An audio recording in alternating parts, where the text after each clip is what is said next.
चलो आज देखो पैरेलल कॉम्बिनेशन करते हैं। पैरेलल कॉम्बिनेशन में क्या होता है वो समझना पड़ेगा। जैसे एग्जांपल तुम देखो, तुम्हारे घर के सामने से जो बिजली का तार जाता है, ट्रांसमिशन लाइन है ना, जो बिजली का तार जाता है उसको क्या बोलते हैं? ट्रांसमिशन। इसमें तुम गौर करेगा 4 तार होते हैं घर के सामने से। 3 को बोलते हैं फेज क्योंकि वो ज्यादा पोटेंशियल होता है। एक होता है ग्राउंड, अर्थिंग किया जाता है, इसलिए इसको 0 वोल्ट बोलते हैं। तो 4 तार में 3 तार होगा पॉजिटिव, 1 तार होगा 0 वोल्ट, जिसको तुम नेगेटिव बोल सकते हो क्योंकि ये कम होता है। अब फॉर टाइम भी एज्यूम कर लो एक फेज में 220 वोल्ट है, दूसरे फेज में 180 वोल्ट है, तीसरे फेज में 200 वोल्ट है। ये 3 फेज गया है मेरे घर के सामने से। अब अगर हम अपने घर में कनेक्शन देते हैं, ये मान लो मेरा घर है,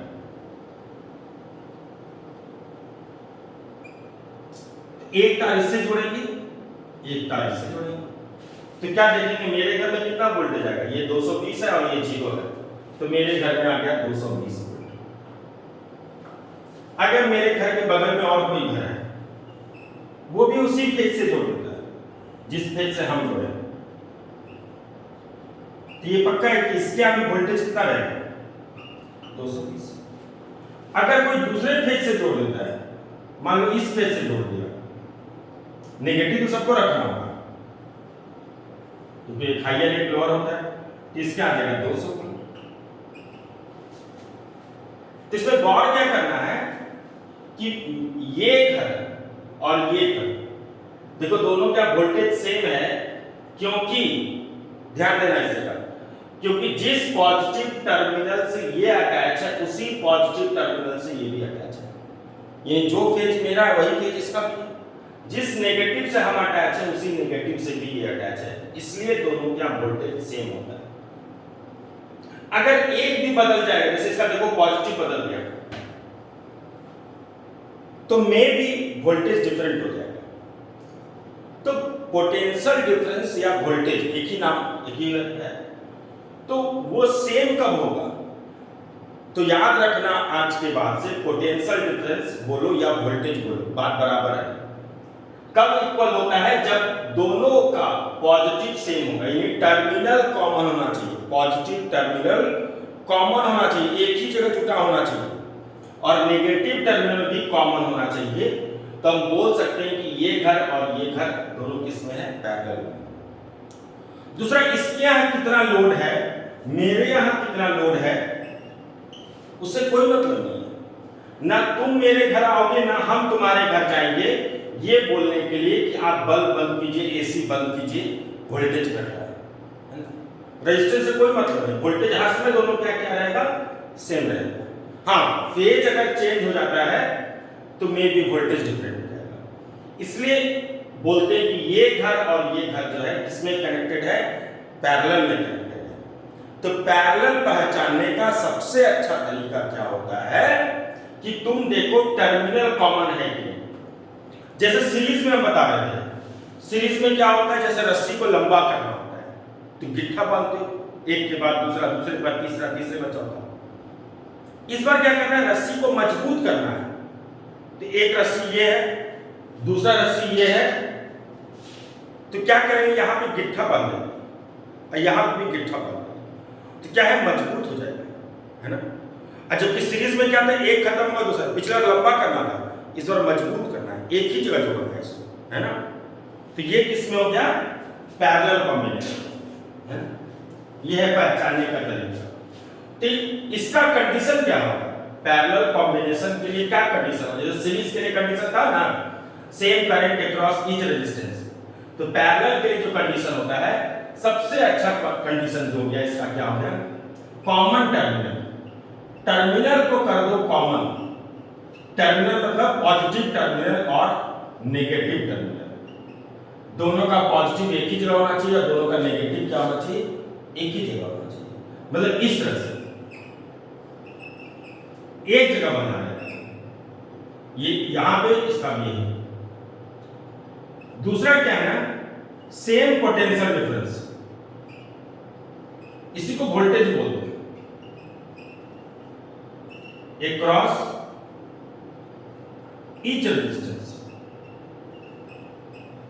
हर रेजिस्टेंस के क्रॉस पोटेंशियल डिफरेंस क्या होगा, सेम होगा।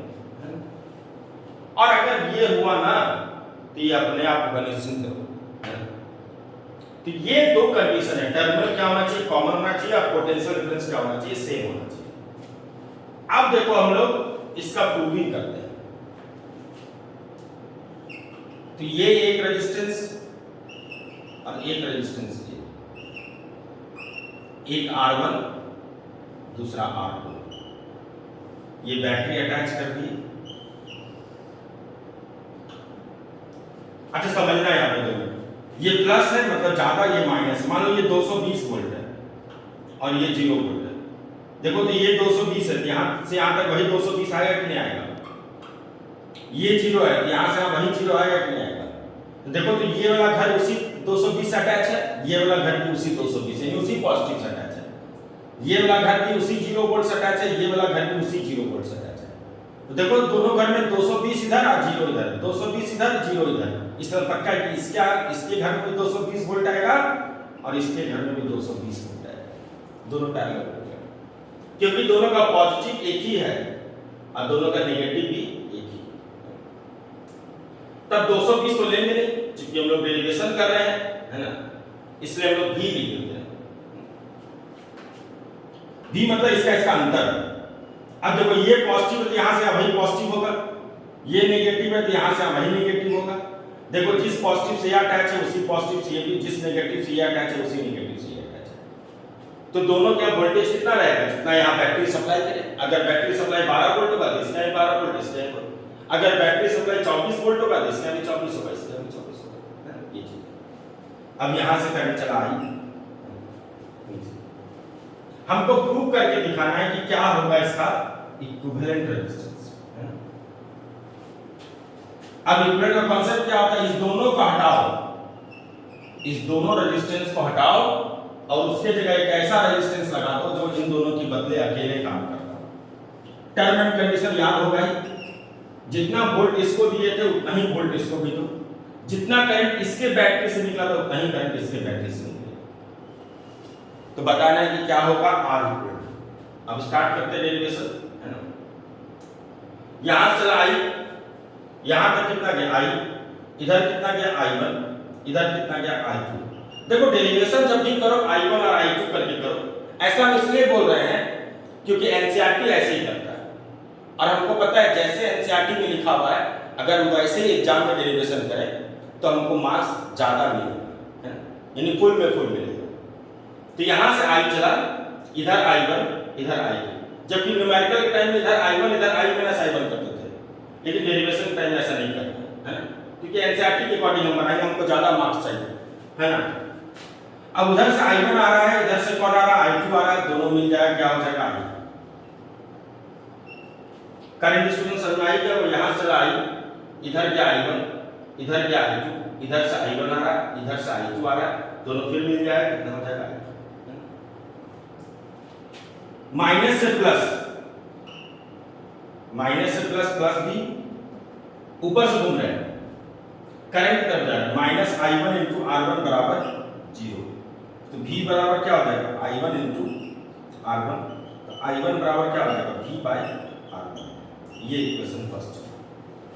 यहां से स्टार्ट किया, ऐसे होते हुए यहां से यहां घूम करके आ गए, माइनस से प्लस, प्लस भी करंट की तरफ जा रहे हैं, तो माइनस I1 इंटू R1 पहुंच गए वापस वहीं पे जहां स्टार्ट किए थे, और यहां से I1 निकाल करके रख देंगे। ऐसे एक बार नीचे से घूमेंगे, ऐसे एक बार नीचे से घूमेंगे, यहां से स्टार्ट करेंगे, ऐसे होते हुए यहां से यहां आएंगे। देखो माइनस से प्लस, माइनस से प्लस, प्लस भी करंट की तरफ जा रहा है, माइनस I2 इंटू R2, और अब पहुंच गए वहीं पे जहां से स्टार्ट किए। तो V इक्वल टू क्या हो गया, तो I2 equal to V by R। तो एक बार ऊपर से घूमे I1 निकालिए, एक बार नीचे से घूमे I2 निकालिए। अब तुमको एक ही पता है Kirchhoff current I equal to क्या होगा I1 प्लस I2, आई बराबर क्या होगा I1 plus I2। Kirchhoff current का याद है इस सबको, है ना? तो यहां पर लिख देते हैं from Kirchhoff current law I equal to क्या लिख सकते हैं I1 प्लस I2। अच्छा I1 की जगह लिख सकते हो V बाय R1, I2 की जगह लिख सकते हो V बाय R2। कहां से लिखे तो इक्वेशन फर्स्ट और सेकंड से।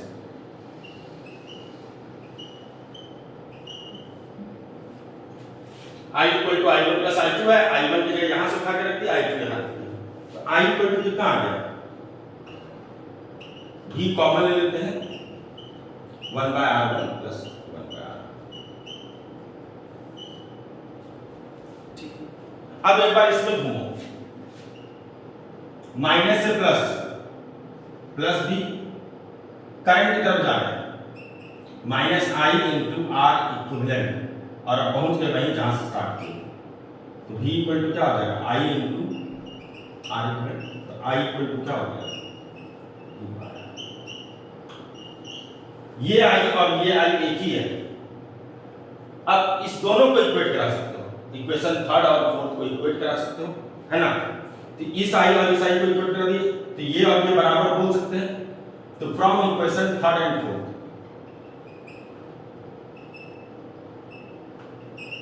ये आई कितना है v बाय आर इक्वल, और ये आई कितना है v ब्रैकेट में 1 by R1 plus 1 by R2, v भी चला गया 1 by R equal to 1 by R1 plus 1 by R2, ये इसका डेरिवेशन पढ़िए कैसे कैसे किए। हम एक बार उसको फिर से दोबारा रिपीट कर देंगे, है ना? कैसे कैसे करते हैं देखते रहो। पहले इस बार इसको ध्यान देते हैं, ये R1 है ये R2 है, दोनों पैरेलल में, क्योंकि दोनों का टर्मिनल कॉमन है इसलिए पैरेलल। कितना वोल्ट का बैटरी लगा है 20 वोल्ट का, कितना करंट जा रहा है I, हमको निकालना क्या है इक्विवेलेंट। हम इस दोनों को हटा करके एक ऐसा रेजिस्टेंस लगाए जो इस दोनों के बदले अकेले काम करेगा। कंडीशन क्या था, जितना वोल्ट उसको देते हो उतना ही वोल्ट इसको भी दो, जितना करंट उससे जा रहा है उतना ही करंट इससे जा रहा है। ये चीज 2 मिनट इसको पहले करके देखते हैं। माइनस से प्लस यहां स्टार्ट कर रहे हैं, माइनस से प्लस, प्लस भी करंट के लॉन्ग जा रहे हैं, करंट की तरफ जाते याद है केवीएल में क्या बोलते हैं minus I into R equivalent, और पहुंच गए। तो तुम क्या देख रहे हो आर इक्विवेलेंट, यहां ध्यान देना आर इक्विवेलेंट तभी निकलेगा जब v और I के बीच में रिलेशन होगा। जब तक v और I के बीच में रिलेशन नहीं आएगा तब तक R इक्विवेलेंट निकल नहीं सकता है। और हम क्या देख पा रहे हैं कि v और I तभी निकलेगा जब I1 और I2 निकलेगा, क्योंकि I इक्वल टू क्या है I1 प्लस I2। तो इसका मतलब I निकालने के लिए हमको I1 और I2 पहले निकालना होगा तब ना I निकलेगा। इसीलिए हम एक बार ऊपर घूमे और यहां से I1 निकाल लिया, माइनस से प्लस, प्लस भी करंट की तरफ जा रहे हैं, माइनस I1 इनटू R1 पहुंच गए इक्वल टू 0, तो यहां से I1 निकाले, फिर एक बार नीचे से घूम गए तो I2 निकाल लिया और यहां रख दिए।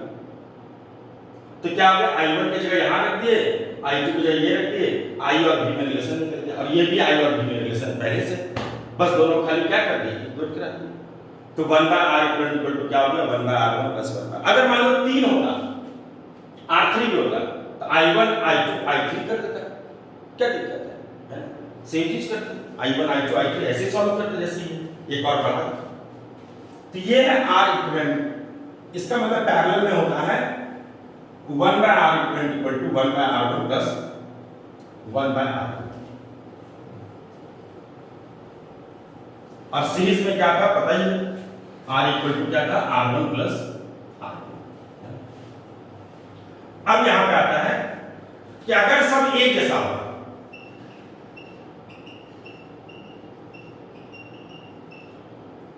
तब क्या हो जाएगा, फार्मूला तो ये है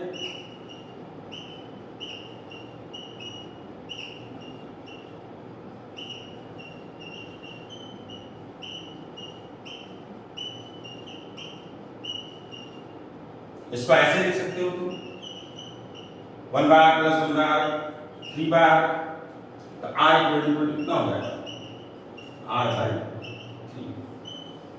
अगर 4 होगा तो r बाय 4, अगर 5 होगा तो r बाय 5, अगर n होगा तो r बाय n, 2 होगा तो r बाय 2, है ना। तो सब अगर एक जैसा रहेगा तो पुट कर दिए, तो यहां से उल्टाना तो होगा यहाँ पर, तो r इक्वल टू कितना हो गया r बाय 3, 3 रहेगा, 4 रहेगा, n रहेगा, कुछ भी रहेगा, 2 बाय 2 बाय 3 बाय 4, है। लेकिन अब ध्यान देना, दो अगर अलग अलग रहेगा, इसका यूज कई बार होगा इसलिए इंपॉर्टेंट लिख रहे हैं। अगर दो अलग अलग रहेगा तो ये नहीं कि बच्चा की तरह करना है, तुम यहां पुट करके तो कर ही सकते हो।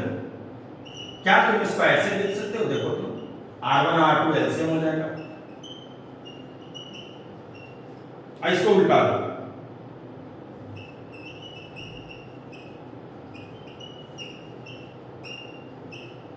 ये तो तुमको दो के लिए याद रखना, r1 r2 bye r1 plus r2। जैसे एग्जांपल, अगर हम एग्जांपल बात करें तो मान लो एक है 3 ओम, है ना, एक है 3 ओम और दूसरा है 6 ओम, दोनों अलग अलग है। क्या बताओ तो क्या होगा इक्वल? हम चाहे तो ऐसे भी कर सकते हैं 1/3 प्लस 1/6, उसको उल्टा करके, लेकिन उतना मत करो। r1 इंटू r2, ये r1 हो गया, ये r2 हो गया, बाय 3 प्लस 6, 18 बाय 9, इसका इक्वल कितना हो जाएगा 2, ठीक है। और अगर दोनों एक ही जैसा होता 6 और 6, अगर दोनों 6 और 6 तो 6/2 होता है ना। एक जैसा रहेगा तो r/2 r/3 r/4 ऐसे हो जाएगा, अलग अलग रहेगा दो तब ऐसे करना है, और दो से अधिक अगर 3 रहेगा तब तो वही मेथड चलेगा जो पहले चलता था 1/r1 plus 1/r2 plus 1/r3। तो ये हो गया पैरेलल कॉम्बिनेशन, है ना। अब आता है इसका क्वेश्चन सब मिक्स्ड, कैसे दोनों सीरीज और पैरेलल मिला रहेगा तो कैसे करेंगे, तो नेक्स्ट क्लास में अब इसका मिक्स करेंगे, ठीक है। चलो ओके, थैंक यू।